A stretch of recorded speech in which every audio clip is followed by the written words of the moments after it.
Well, thank you, Josie, and thank you, Emily and Junior as well for the song. That was fantastic. It is terrific to be here. I've never been to Wellington. I come here and admit that. Shame, I know, shame.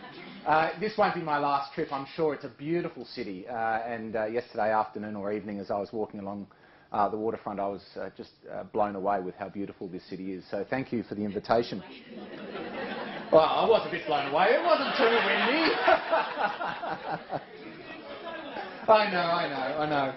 Yeah, it's a good morning as well to be Australian. Socceroos are through to the World Cup. I'm delighted about that.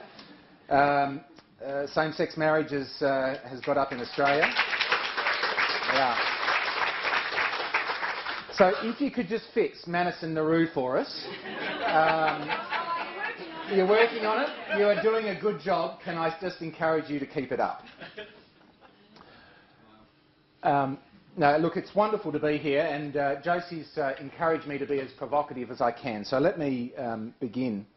But with a question. How many of you here have ever owned a Nokia phone? Go on. All right, that's far more than 50% here. But at one point, the global penetration of Nokia phones was greater than 50%. Obviously, New Zealand was a very strong market for them. And they were by far and away the dominant player in the market. But by September 2013, which isn't all that long ago, Nokia's then CEO, Stephen Elop, was fronting up to a press conference to announce that Nokia's mobile phone division had just been sold to Microsoft. In the space of just a few years, and this graph gives you the dramatic time scale that Nokia encountered, their market penetration went from well over 50% down to 3%. Now, Nokia's CEO, Stephen, said, or claimed at least, that they didn't do anything wrong, but somehow we lost. And at this point of the press conference, both he and his management team became visibly upset. So what happened? Well, Elop and his management team, I would suggest, completely failed to understand the dramatic changes that were impacting their business. As late as February 2012, and again, this press conference was September 2013, so just 18 months before the sale to Microsoft, Elop was claiming that he didn't lose sleep about the impact of Samsung on their business. Samsung is the red line. He wasn't losing sleep. And you can see at that stage, Nokia's market penetration was falling at about the same rate that Samsung's was increasing. Now, Josie mentioned Kodak, and there are many other organisations. In fact, there are now entire industries that are being effectively completely disrupted due to technological change and a range of other strategic imperatives. Encyclopaedia Britannica, the entire taxi industries, newspapers, the list goes on and on. And despite these examples and the challenges that we face as a sector, my impression when I speak to some NGO leaders around the world is that they think somehow our sector is immune. That because we do good work, that because we've got good intentions, that somehow we have a right to continue to exist. Today, it's my job to prove that that's not the case. New technologies, increasing stakeholder expectations, changing business models create, I believe, the perfect storm. And just like Nokia, if we're not prepared to address the challenges that we face, we too will go out of business and cease to exist. So today I want to make three really simple points. The first is that the 1990s and 2000s, for those of you that were in the industry at that time, were in fact a golden age for international NGOs. The second point, this golden age has finished. It's ended. And third point, only those international NGOs that are prepared and able to undertake the significant change will survive. So let me begin with a little bit of recent history. So at the end of the Cold War, there was an apparent triumph of Western liberalism, which led to a golden age, which I think is really well illustrated by this graph up here. International non-government organisations were described as the magic bullet for solving global poverty. They were described as the favoured child of international donors. Remember those days? And this certainly led to the belief in the power of civil society to do great things. And it led to this enormous explosion, you can see, in the number and the size of international NGOs. This growth in size and resources was quickly accompanied by a commensurate increase in both domestic and international political influence. And probably the high point of that influence was actually the mobilisation of more than 11 million people in approximately 800 cities on the 15th of February 2003 in protest at the possibility of war with Iraq. I think looking back, that was probably the beginning of the end. That protest prompted the New York Times to describe global civil society as the second superpower, those in the days when the US was still seen as a superpower, and Jonathan Schell to write this cover of The Nation magazine, which was also entitled The Other Superpower. Although, obviously, within weeks the United States, Britain and Australia had nonetheless gone to war, the phrase was adopted by people like former UN Secretary-General Kofi Annan in his speeches and many others, so it became part of the lexicon. But this time has certainly ended. And I think there are four key reasons. I think some of these are well known to you, but they're worth reiterating. The first is that the changing face of poverty and growing inequality, which I think fundamentally undermines international NGOs' traditional operating model. The majority of the world's poor now live in middle-income countries. Global inequality is on the rise, and there are very large numbers of highly vulnerable people, even in rich countries like Australia and New Zealand. As the Sustainable Development Goals now make clear, we are all developing countries now. The shift is changing the resources available to international NGOs in a number of ways. Wealthy countries, like Australia, are no longer providing any aid to some countries like India, even though they actually have the majority of the world's poor. In other middle-income countries like Indonesia and the Philippines in our own region, aid is shifting away from programs that have traditionally been delivered by international NGOs, health, education, those sorts of things, to programs that promote economic activity. Not surprisingly, the governments of these middle-income countries also expect to take the lead role in local service delivery and responding to natural disasters. Public servants, politicians and leaders of local NGOs in these countries often resent the large sums being channelled through international NGOs and are pressuring donors to have a greater proportion of funding going directly to either government-run efforts or to local NGOs, the localisation agenda that Josiah mentioned, and was certainly a core issue at the World Humanitarian Summit. On the other hand, a growing sense of disillusionment with globalisation and growing inequality in wealthy countries is creating a backlash against foreign aid more generally. Now, the backlash shouldn't be overstated. In the US, where Trump has promised to slash international aid, public support for aid has generally been maintained. And in the UK, Theresa May was forced to come out and support the UK's commitment to 0.7% of GDP on her first day of campaigning. That suggests a really strong level of public support, which is fantastic.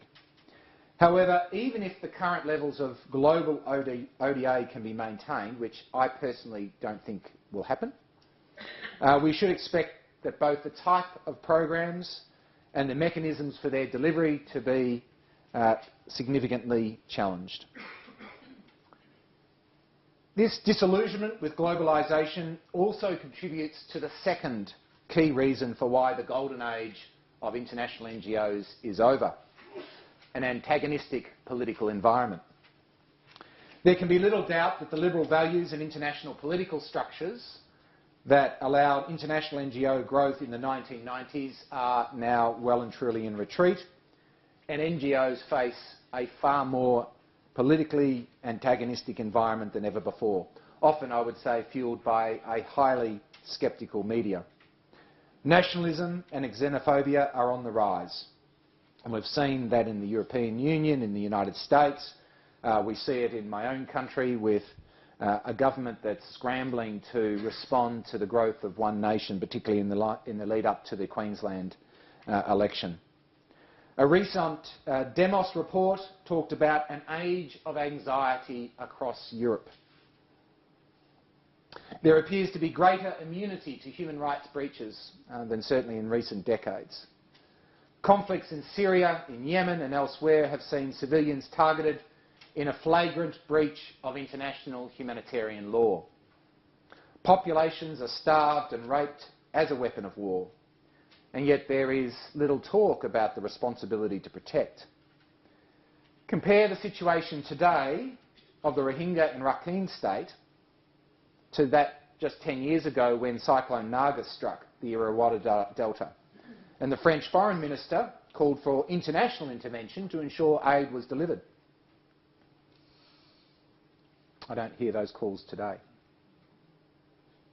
Even when people manage to flee the horror, they find themselves increasingly unwelcome around the world. And I am ashamed to say that my own country's unconscionable conduct in relation to refugees on Manus Island and Nauru is a case in point.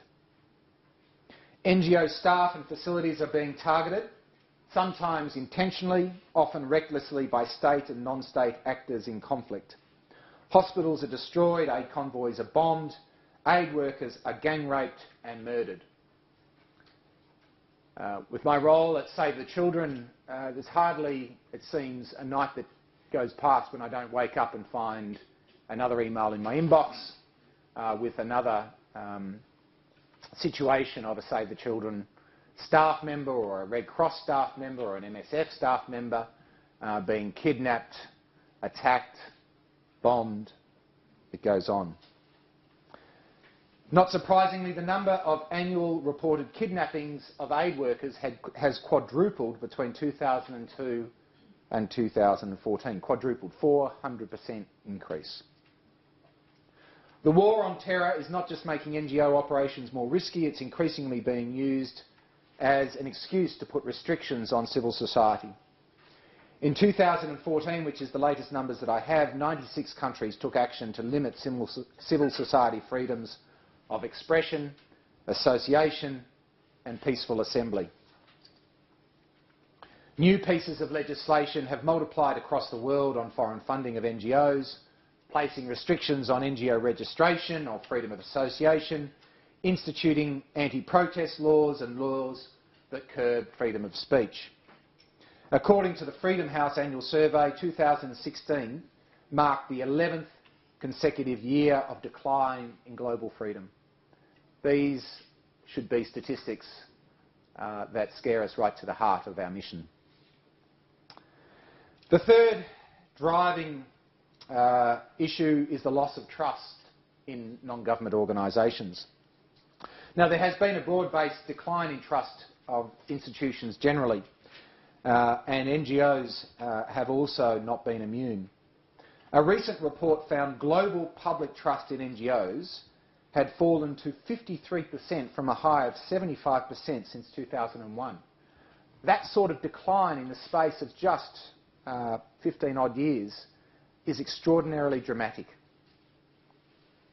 In the United Kingdom, charities have taken a terrible buffeting over the past 12 months. The suicide last May of Oliver Cook was blamed at least partly on the number of fundraising letters, and that set off a whole series of questions around fundraising practices in the UK, which have then come to the US and Australia, and I'm sure that they've come here as well. There's been high-profile collapses in the UK at Kids Company under a welter of accusations of mismanagement. In Australia, we've seen similar high-profile cases that have shaken the trust in NGOs. And in New Zealand, you've only got to do a quick Google search to see that it too has had its share of charity scandals. This loss of trust in NGOs is of course not limited to wealthy countries like Britain, the UK or Australia, Australia or New Zealand. In fragile states and developing countries, aid has been co-opted for political purposes and even as a force multiplier to win the hearts and minds of local insurgents. Perhaps the most startling example of this was the use of a vaccination program in Pakistan by the US government as a screen in counter-terrorism to capture Osama bin Laden. These manipulations of aid have had a deeply damaging effect on the reputation, trust and standing of the sector. But ladies and gentlemen, the largest, the most significant factor, in my view, that's led to the end of the golden age has been the sector's own failure to change and adapt in response to the changing strategic environment. Despite that changed face of poverty that I mentioned earlier, many international NGOs still largely reflect an outdated view that the majority of the world's poor live in rural poverty, which we know is not the case, and they live in low-income countries, which is not the case. Overall, NGOs have failed to be sufficiently innovative or been prepared to cannibalise their own business models to improve outcomes for beneficiaries. We've failed to live up to our mission. As Josie said, the humanitarian architecture, both globally and in places like Australia and I suspect in New Zealand, looks remarkably similar to the way that it did in the 1950s, only just much bigger. And I also highlight JB Weir's Cause Report's finding that almost 80% of the 40 largest New Zealand charities have existed for over 20 years. That's just not the case in the private sector. Now, ladies and gentlemen, a sector that cannot change will either have it forced upon them or they will go out of business. They're the only two choices. And we're starting to see the start of that. Where innovation is occurring, it's usually being led by NGO startups or the private sector. And these are a couple of, or some, of my favourite examples which perhaps in the panel discussion we might go into in a bit more detail. Technologies allow people to support causes without using NGOs. Consumers are increasingly using fundraising platforms like GoFundMe, Everyday Hero, Kiva, Kickstarter to donate through rather than directly through a charity. Cause-related is growing. Organisations like Thank You Water are increasingly popular. These new organisations are digital natives, which means they often are much better at leveraging new fundraising channels. Now, those of us from traditional NGOs like myself might argue, oh, well, they're going to be less effective than we are.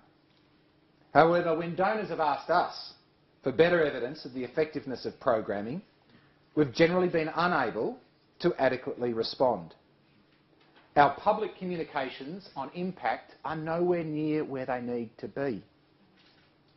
As for-profit operators have muscled in, NGOs have also failed to articulate the value add that mission-driven rather than profit-driven organisations provide. So that's a quick snapshot, I think, of some of the key strategic drivers. The key issue is how should we respond? So this morning I want to give you 4 suggestions. First, we need to begin by getting our own house in order. The most urgent task is to invest more in capturing and communicating the evidence of the impact of our activities. Many organisations think that they tick the impact box by reporting the number of people they've helped or reached. I'm sure that's not in any of your annual reports, is it? All right, that's not impact. Impact is the long-term change which happens because of our organisation's interventions. International studies suggest that 80% of social programs don't work. Let me repeat that number. International studies suggest that 80% of social programs don't work, in the sense that they don't have any statistically significant impact or actually do harm. This is a huge burning platform for the sector. But it's also the key to overcoming the debilitating debate about administration ratios and rebuilding trust in the sector and support for foreign aid, and we've got to get it right. Secondly, NGOs must be prepared to consider different business models and to examine greater collaboration, including through mergers. I understand that public donations to international NGOs in New Zealand has declined by 15% over the last decade. If that's not a huge alarm bell, I don't know what is. Certainly in Australia, giving to the sector has been flat since 2007. At the same time, fundraising investment has been significantly increasing. And when you've got flat giving and you've got increasing fundraising investment, that means fundraising efficiency is declining, and in our case in Australia, rapidly. That strongly suggests a completely unsustainable sector. The figures in Australia are quite dire. In 2006-07, so 10 years ago, every dollar spent generated about $8. By 12-13, and I don't yet have more recent numbers, that had fallen to about $5. Now, this loss of efficiency and effectiveness is despite large opportunities for improved efficiency and effectiveness. There are 30,000 charities in New Zealand. If CEOs and boards were prepared to put ego to one side and genuinely consider the benefits of merging with organisations that share a similar mission, huge savings would be possible. I've done 3 mergers in Australia. I'm happy to talk about the benefits of those again, perhaps either in the breaks or at the panel. We need to find ways to leverage private finance flows for development purposes. We're fixated on that bottom line, the smallest, to fuel the change that we're trying to generate. We need to learn to compete for those much larger flows of funds and use them to achieve strong development outcomes. We need to adapt to new government funding types. Block funding and grants have given way to performance-based contracting or commissioning for outcomes approach. There's a range of different ways, impact investing. In fact, New Zealand has been at the forefront. We've been happy in Australia to watch the experiments over here and work out what to do and what not to do from your experiences. In the UK, between 2001 and 2015, the share of state funding of British charities that was in the form of contracts rose from 49% to 81%. 49 to 81. It's a revolution in the business models for organisations there. We need to look at ways to increase the proportion of fee income. Traditionally, the proportion of international non-government organisation revenue from fees is low, particularly by the sector standard, yet BRAC has built, on some measures, the world's largest international non-government organisation, largely from fee generation activities. Why have we been unable to do it? Now, of course, this will all require new skills and capacity. And when I'm asked, this is, in my view, this sector's most significant strategic challenge. Can we recruit and train the next generation of people able to lead this much more complex type of organisation? Now, the good news is that we are increasingly attractive to some of the university's best graduates. In 1980, 8% of newly minted Masters in Public Policy from Harvard University, I picked one of the world's best universities, took jobs in the non-profit sector, 8%. By 2015, that had risen to 30%. That's a really significant change, and these are some of the top graduates in the world. We can get the capacity. The third change is that international NGOs need to harness the opportunities of new technologies. Supporters expect that you are able to engage with them seamlessly across multiple channels and technology platforms, all chosen by them, not chosen by you, but chosen by them. They expect content to be increasingly tailored and delivered in real time. On digital channels, the content needs to be more emotional and hopeful. Looking into the future, virtual reality technologies may provide consumers with the next step change in the way that they engage with their favourite cause. And if you're looking for an example, Facebook's recent acquisition of a company called Oculus is a good place to start. From a programming perspective, breakthroughs in e-health and edutech offer delivery mechanisms to massively scale up reach at small additional cost. Ladies and gentlemen, the opportunities for much greater efficiency and effectiveness exist. We just have to be prepared to grab hold of them. The fourth area that we need to change is to make this challenging environment work for us. Now, I'm an optimist, and I always believe that challenges also represent great opportunities if you're brave enough to grasp them. We need to become better at linking aid with the national interest. I don't know how many of you here follow Twitter, but I tweeted this morning a latest article from the new Minister for International Development in the UK. It's just come out in the Daily Telegraph, which has been running a campaign against this 0.7% target, outlining the value to the UK national interest of the UK's foreign aid program. Presenting aid not as a charity but as an expansion of the source country's investment and trade opportunities and its international sphere of influence is an important political defence for aid budgets. As political rhetoric becomes more nationalist, there will be many who will try to find ways to resist it. Donating, volunteering, campaigning are all vehicles for that sort of resistance, and we should seek to harness them.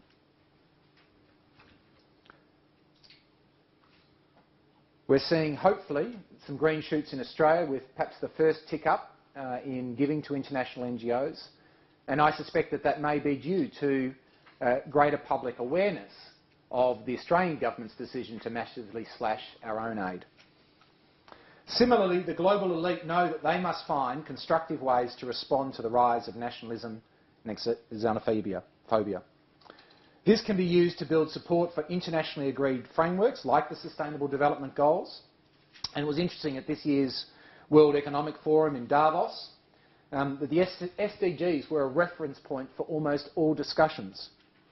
There were few participants not wearing the Global Goals badge, which is a really interesting situation. There's a real message there for us. Now, we know that the challenge is to turn this symbolic support into concrete actions that help to turn the tide, but it's the first start. So 4 things. There are many more, but I think they're the 4 key areas that we should focus on. But I want to leave you with one final challenge. A couple of years ago, I gave a presentation on this topic to the chairs and international CEOs of the 10 largest NGOs in New York.